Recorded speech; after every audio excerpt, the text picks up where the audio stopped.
Entonces, si os parece bien, pues vamos a empezar con Irache. Irache, tú tienes la palabra. Hola, vale. Hola, buenos días a todos y a todas. Bueno, encantada de participar en estas jornadas internacionales de campus virtuales. Me presento, soy Irache Lejarreta, profesora de informática de formación profesional en el Colegio Maristak Durango, en el País Vasco, y doctoranda de UNIR, la Universidad Internacional de La Rioja. Y junto al doctor Alberto Corbi, la doctora Natalia Padilla Cea y el doctor Daniel Burgos, todos miembros de la Universidad Internacional de La Rioja, UNIR, presentamos en esta sesión una ponencia sobre el impacto que ha supuesto en los resultados del alumnado una transición repentina del aprendizaje tradicional, presencial, al aprendizaje online como consecuencia del confinamiento derivado de la pandemia mundial COVID-19.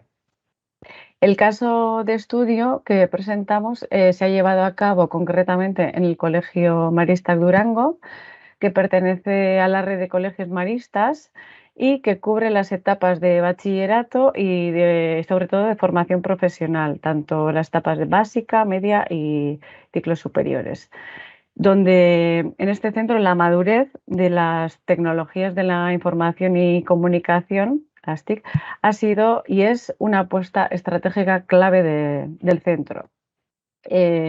La situación excepcional de pandemia y el difícil confinamiento pues, ha supuesto un gran reto para toda la comunidad educativa, pero a su vez pues ha sido una gran oportunidad para acreditar toda la inversión que se ha venido realizando en la preparación previa, lo que es referente a las TIC.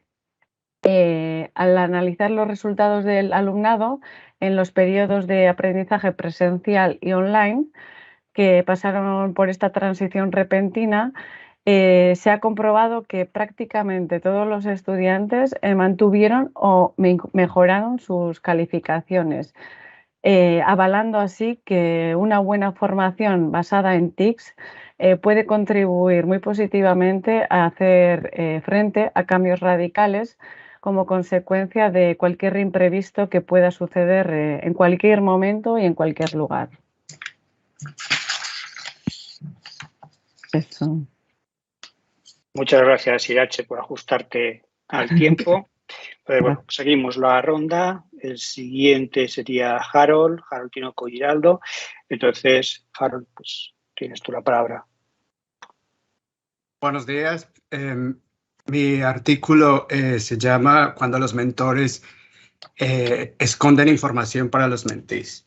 Este artículo viene a raíz de un proceso de mentoría que se ha aplicado en varias universidades cuando estaba haciendo mi proceso de tesis doctoral.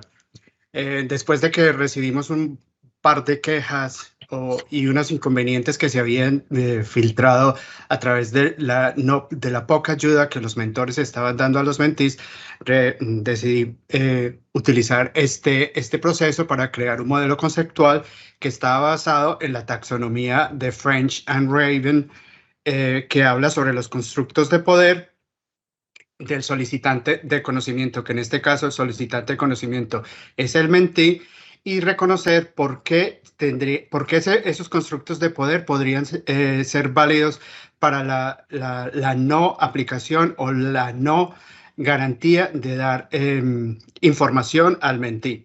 También se hace alusión al constructo del contexto de solicitud de conocimiento, que se hace a través de los procesos de cara a cara o presenciales, o en los procesos que se hacen a través de mentorías online. Y queríamos determinar si el solicitante tiene un poder para pedir ese conocimiento y si el poder que obtiene el solicitante del conocimiento tiene más fuerza cuando es cara a cara o cuando es online. Y por último, también se quiere reconocer el constructo de intención de utilizar esas conductas para guardar o para no dar o para ocultar esos conocimientos. Esta teoría va relacionada con la teoría de Connelly y sus compañeros, y el constructo de conocimientos tiene tres comportamientos. Uno es hacerse el tonto, el otro es ocultar evasivamente la información y el otro es ocultar la información de forma racionalizada.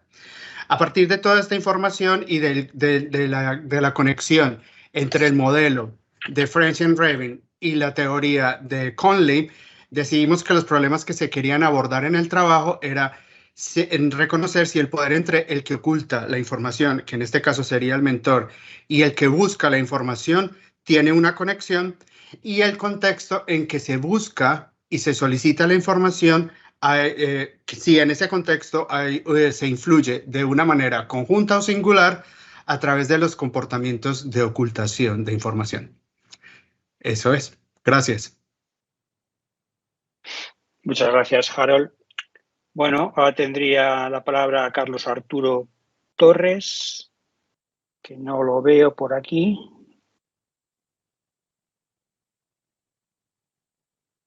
Si no, pasaríamos a Jorge Encalada. Tampoco estaba. Guinian Enriqueta Hidalgo.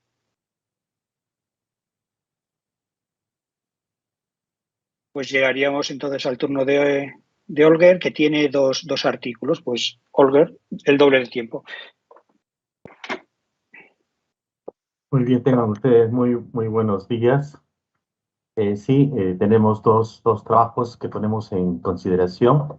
El primero es sobre las habilidades en comunicación a través de las habilidades tecnológicas y reflexivas y el reconocimiento de las ventajas y beneficios del podcast en estrategias educativas.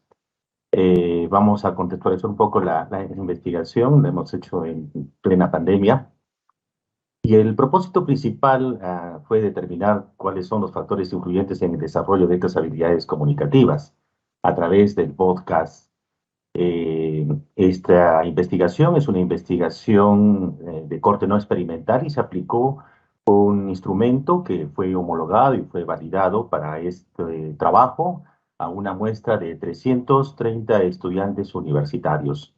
En primer lugar, hicimos las pruebas de fiabilidad y validez a través del análisis factorial exploratorio. Pasamos luego a un análisis factorial confirmatorio y utilizamos como herramienta estadística el modelamiento de ecuaciones estructurales de cuadrados mínimos parciales.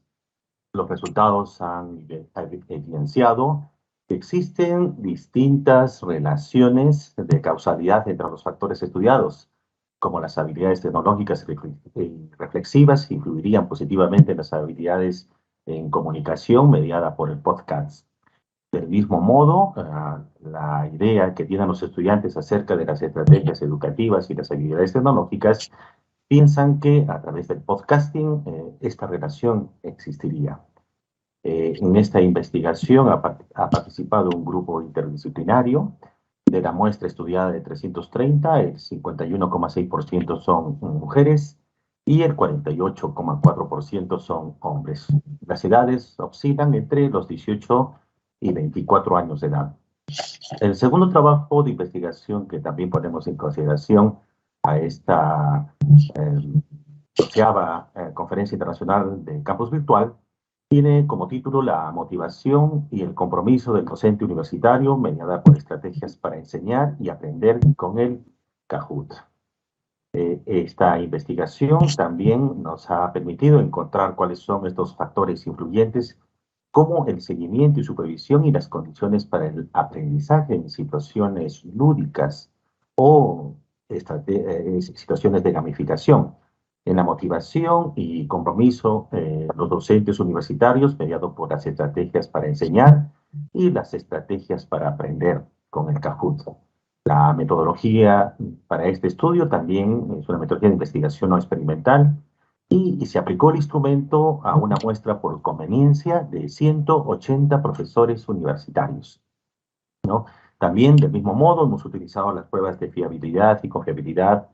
Primero, el análisis factorial exploratorio, después un análisis factorial confirmatorio, el primero con análisis de varianzas y el segundo con covarianzas. Y también hemos utilizado el modelamiento de ecuaciones estructurales de cuadrados mínimos parciales PLSC.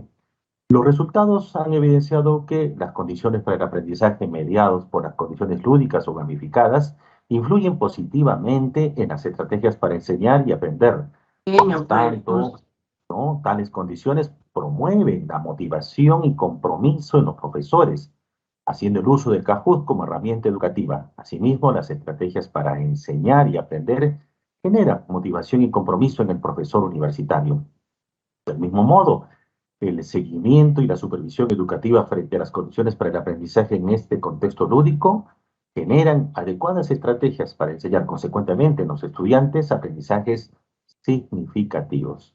Contrariamente, no se demuestra que existe un efecto estadísticamente significativo en el seguimiento y supervisión educativa en la motivación y compromiso del docente universitario.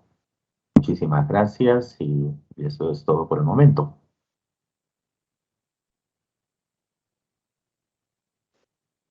Muchas gracias, Olguer. Pues ahora pasaríamos a Cristian Pavón. Tampoco parece estar. Claudia Camacho.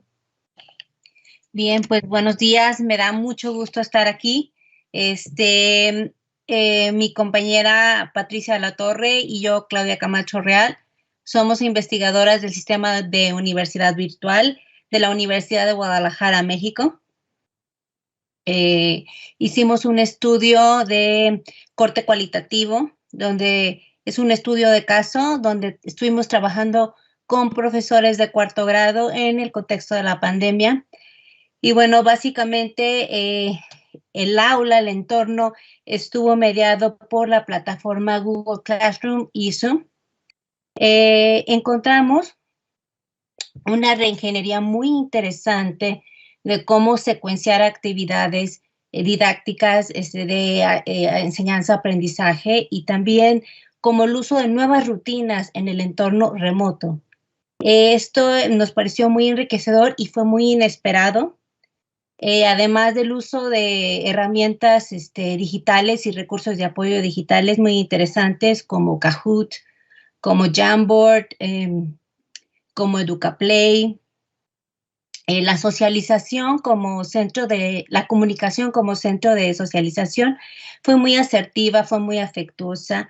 Y bueno, se establece en el estudio una discusión muy interesante sobre la individualidad como estrategia tecnopedagógica versus la estrategia de colaboración y las implicaciones pedagógicas que ambas tienen para la formación de la comunidad. Se me transfiere de mi celular. Yeah. También asimismo se hace un análisis sobre lo que implica la distancia como un fenómeno psicológico que necesita ser acortado a través de diferentes elementos emocionales, psicológicos, discursivos, para acortar esta distancia. Bueno, pues los invito a revisar el video, los invito a leer el documento y pues estamos muy contentos de estar aquí.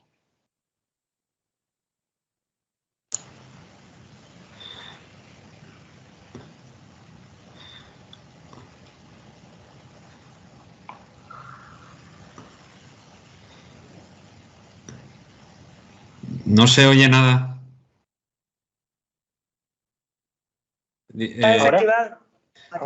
Disculpe, Francisco, mira, que llevo media hora tratando de entrar y nos ha pasado a varios compañeros de la Universidad de Alicante.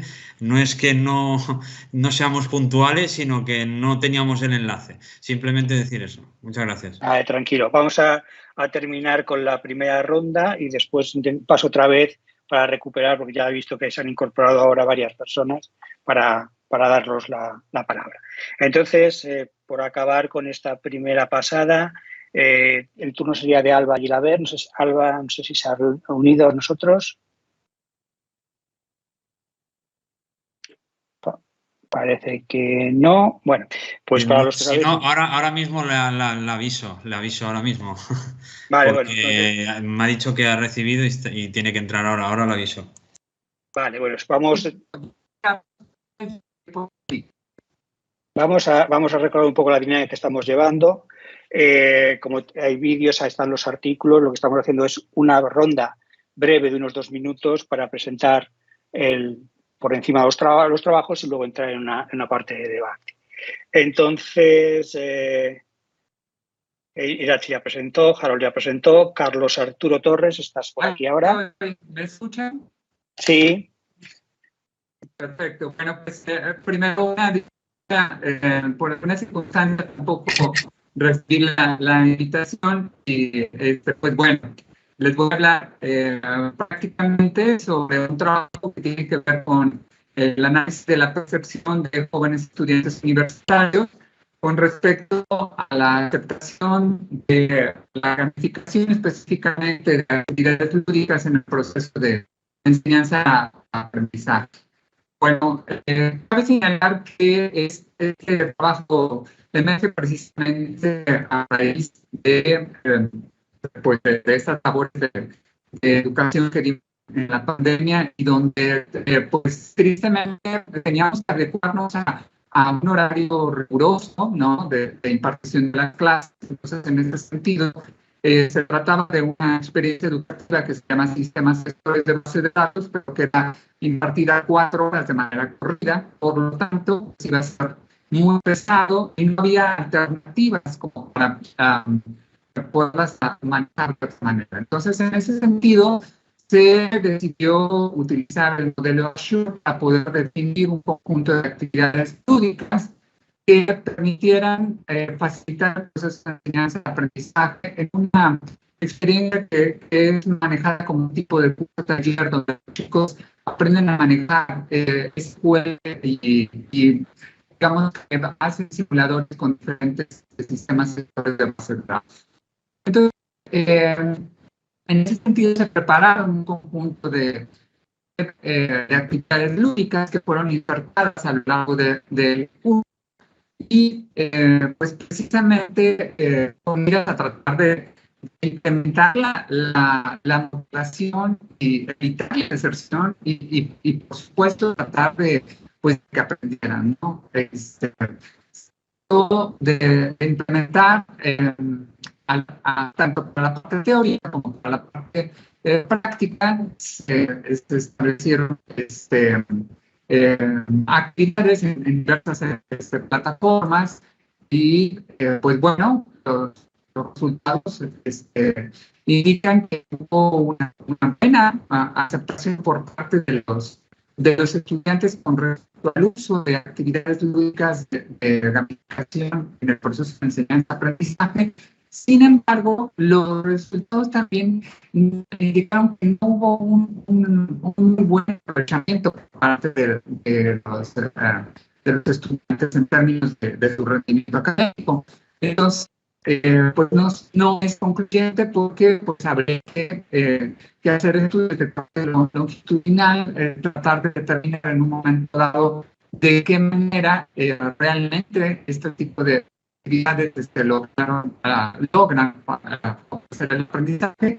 Lo cierto es que sí hubo un éxito en términos de procurar mantener la motivación y sobre todo la asistencia en ese tipo de sesiones, ¿no?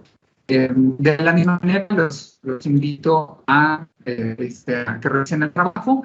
Por cierto, pues mi nombre es Carlos Torres, yo soy académico de la Universidad Veracruzana y este trabajo se realizó pues recién en el último semestre que estuvimos en modalidad virtual. Eso es todo. Gracias. Sí, yo de manera muy breve, la investigación que presentamos deriva de un proyecto de innovación en docencia universitaria en el contexto de la pandemia, concretamente para el supuesto de la Universidad de Alicante, que en el tiempo de pandemia se adoptó el modelo híbrido, ¿no? Entonces, la investigación que se presenta es derivado de un cuestionario del cual había muchas dimensiones, se abordaron las dificultades vividas en este contexto por el alumnado. También se trató la evaluación aplicada, las metodologías, estrategias. Concretamente, en esta comunicación se aborda lo que son los recursos utilizados por el profesorado para las clases de teoría, para las clases de práctica, los materiales que facilitó el profesorado al alumnado para el aprendizaje de los contenidos y qué recursos utilizó en la interacción con el alumnado. Nos centramos en el grado de maestro, ¿vale? Porque es donde nosotros impartimos docencia con una muestra de más de 300 alumnos, y para ser breve, los resultados que obtuvimos es que para las clases de teoría se reprodujo el modelo del PowerPoint como recurso más utilizado, también en las clases de práctica. Los materiales facilitados se reprodujo también la clase presencial, pero facilitando los materiales digitalizados subidos al campus virtual, y en la interacción se utilizó la propia plataforma que habilitó la Universidad de Alicante, y es curioso uno de los datos que se utilizaron las tutorías escritas con más frecuencia que las tutorías por videoconferencia, que es sorprendente teniendo en cuenta el contexto en el que se estaba viviendo, ¿no?, a nivel universitario. Y nada, era esto. Muy bien, Alejandro. Pues damos paso a Alba. Vale, muchas gracias. Mi comunicación es Teacher Perceptions on the Use of Augmented Reality in Students with Autism Spectrum Disorder. Y más o menos, haciendo un resumen muy breve, en el contexto educativo inclusivo en el que nos encontramos, la revolución tecnológica ha generado una progresiva incorporación de tecnologías emergentes, entre las que se encuentra la realidad aumentada.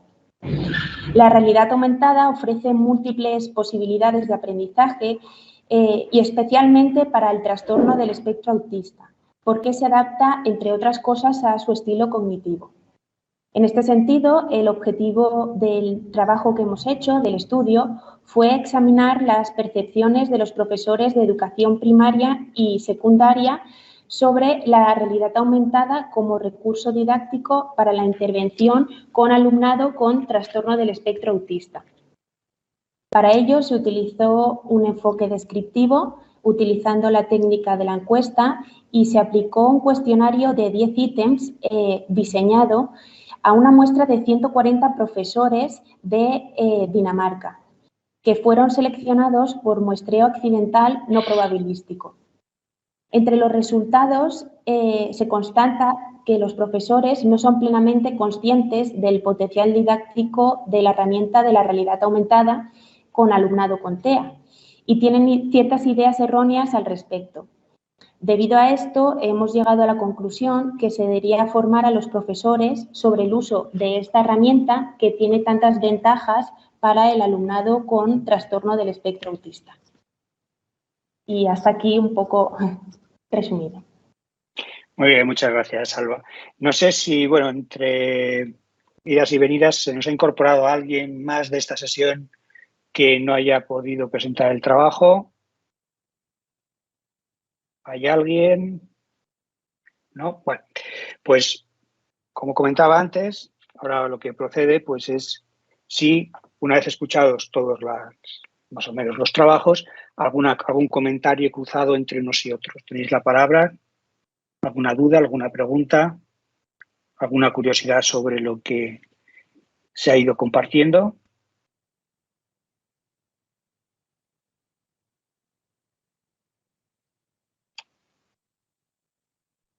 Alejandro, adelante, por favor. No, yo simplemente, en base a los resultados de las diferentes publicaciones, que bueno, pues hemos publicado las diferentes dimensiones que hemos medido de dificultades, metodologías aplicadas, recursos, sistema de evaluación aplicado. La conclusión más evidente es que esta situación no se vio como una posibilidad de innovación o de permanencia de determinadas innovaciones después de la pandemia, sino que se reprodujo de manera virtual el modelo tradicional de la clase presencial, los recursos igual, la evaluación igual, ¿no? Y no sé los compañeros en Latinoamérica la situación actual en la universidad, pero en España hemos vuelto a la, entre comillas, normalidad y se nos ha olvidado totalmente lo que aplicamos y hemos vuelto a lo anterior antes de la pandemia. Es un poco la reflexión de que hemos perdido la oportunidad, ¿no? de esto que hemos vivido como experiencia, bueno, pues algunas cosas del aprendizaje no sincrónico, de esa autonomía que tenían que ejercer los alumnos en el aprendizaje, pues que no se ha aprovechado para que sea algo permanente, ¿no? Es la reflexión que quería hacer. Muchas gracias, Alejandro. No sé si alguien quiere comentar algo al respecto. Carlos. Sí, bueno, en la misma línea yo coincido plenamente con lo que comenta Alejandro. Me parece que esta pandemia nos ha abierto un ejercicio reflexivo en donde tenemos que considerar que no va a ser la primera ni única vez donde lo vamos a vivir, ¿no?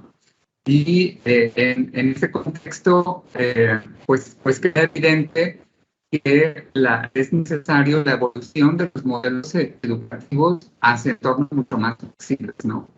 Quiero poner el caso, por ejemplo, de mi universidad, donde la misma legislación y la misma forma de educación nos obligaba a mantener esquemas rígidos de educación, tal como lo dijo Alejandro, a tener todas las horas bajo de manera virtual. Y pues eso implica que las mismas legislaciones universitarias y los mismos modelos educativos necesitan ahora conjugarse en un mecanismo mucho más dinámico. Sí, ciertamente había universidades en México y a nivel latinoamericano que tenían modelos, por ejemplo, el modelo virtual, el modelo semipresencial, el modelo presencial, pero no había esta capacidad o este dinamismo como para poder vislumbrar un modelo que atacara este tipo de situaciones, ¿no? Quizás los mejor librados pues fueron a aquellas universidades, en el caso mexicano, que por sí estaban las licenciaturas bajo un sistema virtual. Para ellos fue transparente, pero la minoría, porque el gran volumen es presencial. Entonces me parece que trata de hacer un ejercicio reflexivo sobre cómo deben evolucionar estos modelos educativos y también la parte organizativa y legislativa en nuestras entidades. Gracias. Muchas gracias, Carlos. Creo que tenía la palabra Olguer. Muy bien, muchas gracias, Francisco. Sí, un poco siguiendo la línea de Alejandro y Carlos, ¿no? Por ejemplo, en Arequipa, Perú, en la universidad donde trabajo, que es la Universidad Católica Santa María, hemos visto el tiempo de confinamiento como consecuencia, ¿no?, de la COVID-19, una oportunidad para, digamos, emprender un proyecto educativo que por suerte la Superintendencia Nacional Universitaria aquí en Perú, que regula el funcionamiento de las universidades y licencia o de pronto no, hemos logrado el licenciamiento para 12 nuevos programas de estudios a distancia y uno de ellos en semipresenciales. El tiempo de pandemia nos ha permitido a los profesores que me acompañan en este proyecto reflexionar un tanto, ¿no?, sobre estas nuevas competencias que han desarrollado los profesores y también ese fortalecimiento de capacidades con los estudiantes, ¿no? Entonces hemos visto que ahora estamos en el sistema híbrido y de los estudiantes el 50% han optado por hacer sus sesiones de aprendizaje en modo virtual y el otro 50% en modo presencial. Estamos con este sistema híbrido hasta diciembre. Para el próximo año 2023 la cosa ya está más definida. Los programas presenciales los vamos a tener, los vamos a mantener, por supuesto, porque así es la universidad, es el modelo educativo, pero también estamos con 12 programas de estudio a distancia y semipresenciales. Entonces, la pandemia nos ha dejado pues muchas reflexiones, pero también muchos aprendizajes, pero sobre todo grandes oportunidades, ¿no? Gracias. Muchas gracias, Irache. Creo que tenías por ahí la mano levantada. Sí, hola, buenas. No me voy a repetir porque estoy de acuerdo con los comentarios que han aportado los compañeros. Es verdad que nosotros lo hemos visto también como una oportunidad para adaptarnos a esta nueva situación y preparar. Bueno, estamos un equipo trabajando, adaptando aulas, adaptando contenidos. Para estar preparados si tuviéramos que pasar a la formación online. Pero en este aspecto, bueno, nosotros como el estudio se basa en la formación profesional, que a diferencia es un poco, la diferencia está un poquito más, que es más práctico que teórico. Dos grandes hándicaps han sido los que nos hemos encontrado. Por un lado, el tema de la evaluación, ¿sí?, en formato online. Y por otro lado, el trabajo en equipo, ¿sí? Porque al final, pues cuando no estás físicamente al lado, nosotros que trabajamos en colaborativo, pues eso ha sido el gran reto, ¿no? Esas dos cuestiones. Entonces, en este aspecto sí que quería preguntar un poco vuestras impresiones o cómo estos aspectos, si no sé, vuestra experiencia en estos puntos. Muchas gracias, Irache. Claudia tenía también la mano levantada.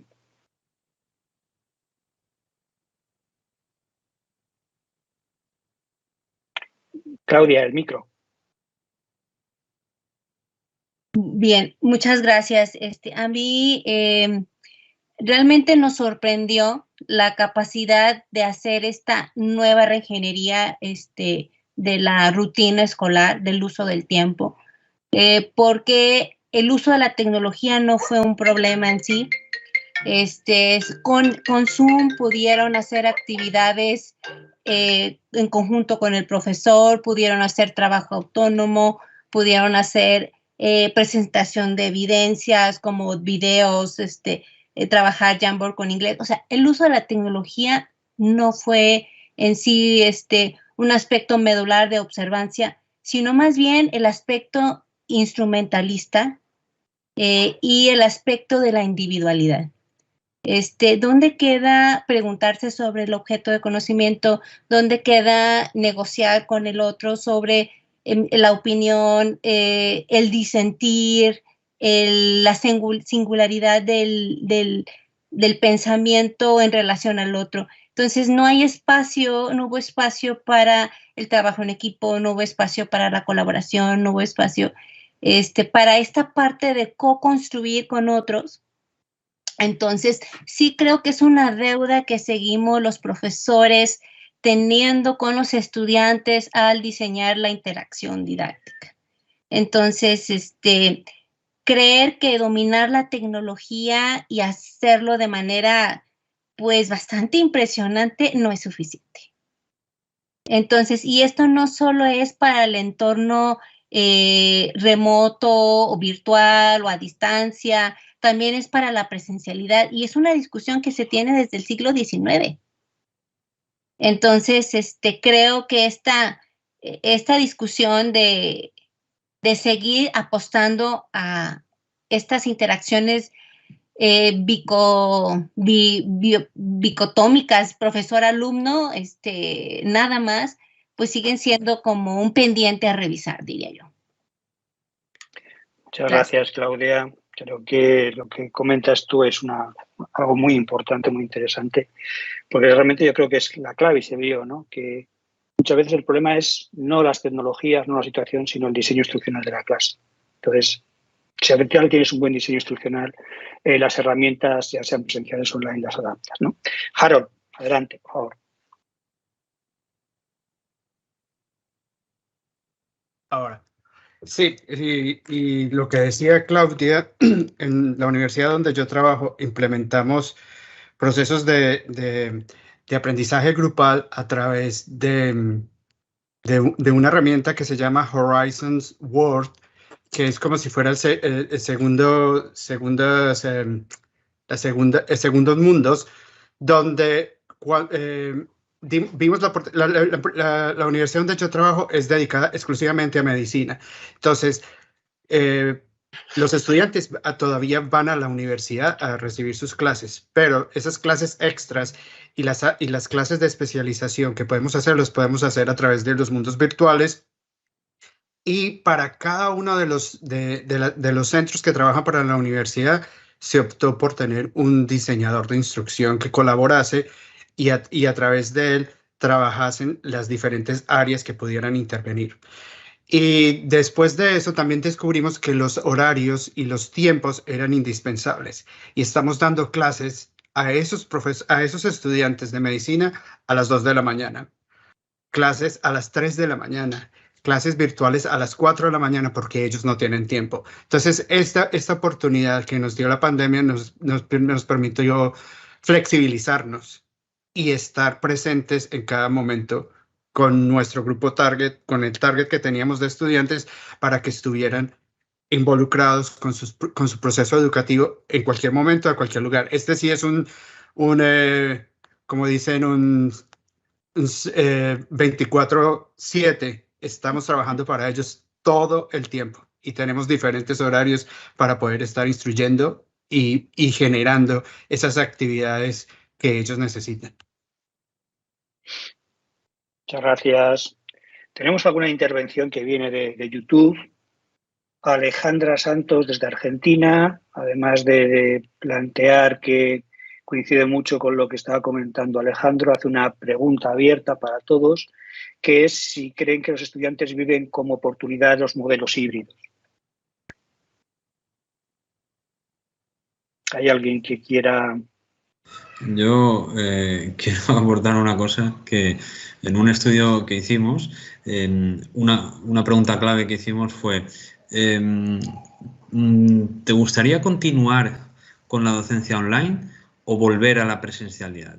Los alumnos mayoritariamente dijeron que quieren presencialidad, porque en el aprendizaje hay un elemento fundamental, y más teniendo en cuenta la época de vida de ellos, que es están desarrollando la interacción física. Ellos, el ir a clase, el poder hablar, el poder compartir, eso en el aprendizaje es un factor fundamental. Y yo estoy en una universidad presencial, y eso tampoco tenemos que perder de vista, que somos universidades presenciales. Y los alumnos, una de las cosas que expresaron es que estaban solos, tenían soledad, estaban menos motivados para el aprendizaje y se concentraban menos, tenían menos atención para el aprendizaje en sus casas. Entonces, ellos quieren estar físicamente en el aula.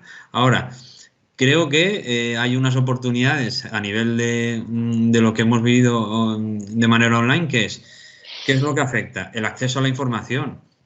Las tecnologías nos permiten un acceso a la información que no tienen otros recursos. Y dos, el tiempo. Es decir, ellos pueden desarrollar su aprendizaje de manera autorregulada y ven los vídeos cuando quieren y los plantean cuando quieren, y no es... Solo puedes acceder a la información de 10 a 12 porque es cuando yo estoy en el aula. Ahora, eso yo creo que ahí sí que se puede mantener algo para el futuro. Ahora, también hay que tener en cuenta, creo que Harry lo decía, nosotros somos profesores de universidades presenciales. Yo no puedo estar contestando tutorías cuando el alumno vea el vídeo, o cuando se ponga él a aprender, o diga, bueno, pues ahora es cuando me viene bien a mí ver los recursos. Porque ese también hay que plantearlo a nivel institucional. La figura del profesor y la atención al alumno también cambiaría. Entonces, hasta ciertos límites, pero hay algunos aspectos que sí que se pueden aprovechar, lo que es acceso a información y, bueno, pues ese aprendizaje más flexible para el alumno. Pero quizá ahí es donde hemos perdido la oportunidad, ¿no? De que en el momento, no en el primer momento de la pandemia, que fue sobrevive como puedas, sino en el segundo momento de la pandemia, especialmente en un contexto como sucedió en España, en el que pasamos a un formato híbrido, fue un formato híbrido que creo, es opinión personal, se desaprovechó. Y ahí, de alguna manera, en lugar de intentar coger lo mejor de los dos mundos, nos quedamos con lo peor de los dos mundos, ¿no? Entonces, bueno, ahí queda. Carlos, tenías la la mano levantada. Sí, bueno,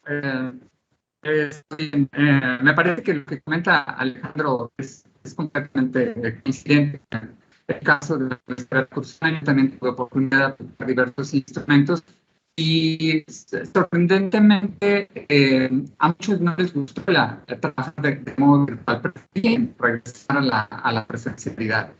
Y una consecuencia de esto es que, bueno, ahorita que nosotros en este semestre ya regresamos 100%, al estar en contacto con los estudiantes, hay muchos casos de jóvenes que piden permiso porque precisamente tienen que ir a sus tratamientos psiquiátricos porque siguen padeciendo depresión, siguen padeciendo ansiedad y demás.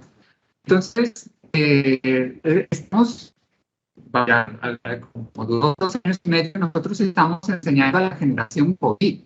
Esa generación que no dio el paso entre el bachillerato a la universidad, terminaron el bachillerato de manera virtual, iniciaron, y entonces eso les creó muchos problemas de psicológico, de corte fisiológico, tanto a los estudiantes como a los profesores, y pues bueno, ese también es otro de los temas que no solo tiene que ver con la forma de la mecánica de la enseñanza, sino también con las implicaciones que provocó todo este asunto de la pandemia. Gracias. Muchas gracias, Carlos. Harold, creo que has levantado otra vez la mano. Sí, quería adicionar que lo que decía Alejandro, hay que tener en cuenta que estos procesos distribuidos o hechos en lugares específicos como el pregrado, sí hacen alusión a la visita, a la ida, al estar en comunidad con los estudiantes. Cuando hablamos en posgrado, nosotros mismos nos dimos cuenta que en posgrado lo que preferían era en casa, trabajando desde casa, porque les quitaba menos tiempo el irse a la universidad a hacer hacer ese tipo de actividades. Por eso fue que nosotros tratamos de vincular esos gustos por los procesos de adquisición de conocimiento a través de dejándolos en casa y trabajando en estos diferentes horarios para poder suplir lo que ellos estaban necesitando. Pero sí, desde el pregrado, todos quieren volver a clases.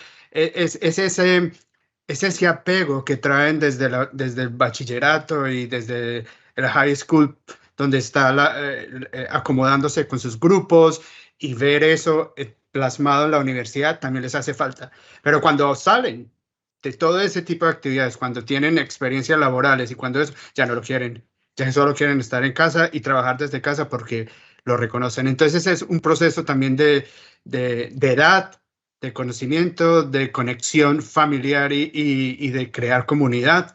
Y eso se hace a través, y eso se descubrió también en ese proceso donde estamos ahora terminando o concluyendo lo que pasa con la pandemia. Muchas gracias, Harold.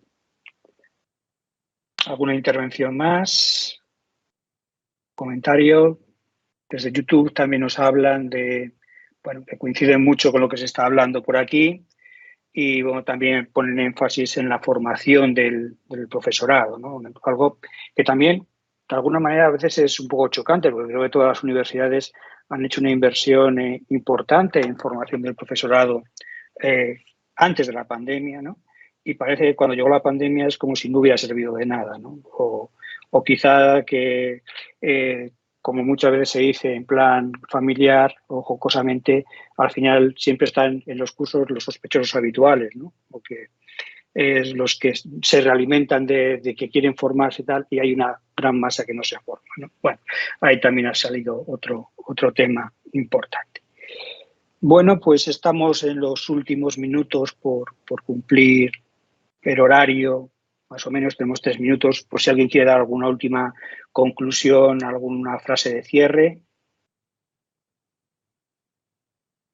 Hola. Sí, Karina.